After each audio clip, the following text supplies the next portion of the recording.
Découvrez un extrait exclusif de ce livre audio et profitez d'un essai gratuit sur Audible via le lien dans la description. Je ne peux pas feindre de croire qu'il s'agit d'un faux numéro ou d'un démarchage. Bon, ce n'est pas la première menace de mort qu'on me lance, et ce ne sera pas la dernière. Cela dit, je ne suis pas ravie de la recevoir le jour de mon mariage. Il paraît que ça porte chance, s'il pleut le jour de votre mariage. Mais recevoir des menaces de mort, en revanche, je n'en suis pas absolument certaine. Quoi qu'il en soit, je sais exactement comment réagir face à ce connard. « Allez vous faire voir », je lui réponds calmement. Puis je plaque mon pouce sur le bouton rouge de l'écran pour mettre fin à l'appel. Je jette mon téléphone sur la table de chevet où il a passé la nuit à charger, à côté de la gouttière dentaire qui est censée m'empêcher de grincer des dents la nuit, même si, convenons-en, elle serait plus efficace dans ma bouche. Je refuse de me laisser perturber par cet appel. J'ai tendance à faire des choses qui énervent les gens, alors je dois m'attendre à des menaces de mort occasionnelles. Mais au bout du compte, ce n'est jamais allé plus loin que de vaines paroles. Un désagrément auquel je me suis habituée. Je ne laisserai pas l'incident gâcher cette journée. Je tourne la tête vers mon fiancé, qui commence à bouger à côté de moi. Si Enzo a peut-être été réveillé par la sonnerie de mon téléphone, Dieu merci, il n'a pas entendu ce que cet abruti m'a dit. S'il avait la moindre idée que quelqu'un cherche à m'intimider, il serait furieux. Il en ferait toute une histoire, irait peut-être jusqu'à suggérer d'aller trouver la police. Or, c'est la dernière chose dont j'ai envie aujourd'hui. Comme je l'ai dit, ce n'était sûrement que des paroles en l'air. Aujourd'hui, je refuse de donner de l'importance à je ne sais quelle enflure qui n'a pas réglé son complexe d'infériorité. Aujourd'hui, Enzo et moi allons devenir mari et femme. « Mélie ?»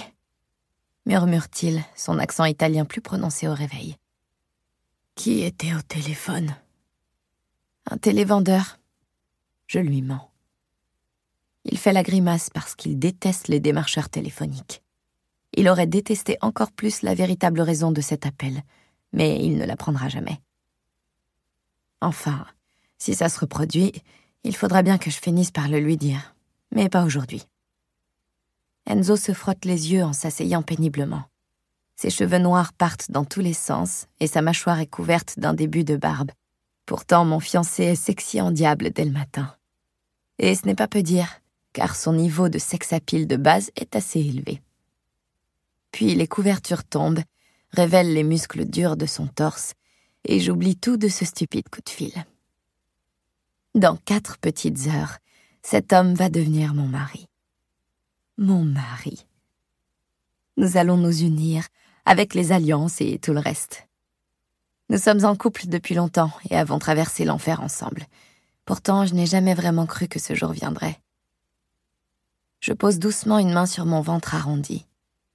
J'ai beau essayer, je n'arrive pas à oublier que c'est pour ça qu'on se marie. Quand il m'a fait sa demande, Enzo s'est lancé dans tout un discours sur le fait qu'il avait su, à la seconde où il m'avait rencontrée, que j'étais la bonne et qu'il voulait me consacrer sa vie. N'empêche qu'il m'a offert sa main 1 semaine seulement après que je lui ai annoncé être enceinte. Vous voyez un peu le timing. Il a remarqué que je touchais mon ventre et son front se plisse d'inquiétude. « Comment tu te sens ? Toujours les nausées ?» Enzo a été une rockstar pendant les horribles nausées du premier trimestre. Il m'a acheté du gingembre sous 3 formes différentes, ce qui, malheureusement, n'a fait que confirmer par 3 fois que je déteste le gingembre. Il a acheté un diffuseur, parce qu'il avait lu que l'aromathérapie pouvait être efficace. Encore un échec. Il a même lu un livre sur l'acupression et m'en a offert une interprétation de son cru, qui s'est soldée par une séance plutôt sexuelle, laquelle, il est vrai, m'a aidé à oublier mes nausées pendant un petit moment. Mais rien n'a vraiment fonctionné. Jusqu'à il y a environ 1 mois, je vomissais tous les jours, parfois plusieurs fois par jour. Pas drôle du tout. Mais comme on dit, ce qui ne vous tue pas vous rend plus fort.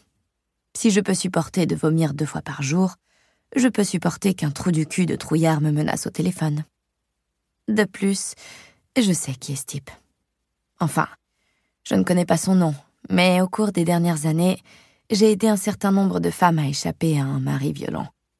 Au passage, je me suis fait quelques ennemis parmi une tripotée de conjoints en colère.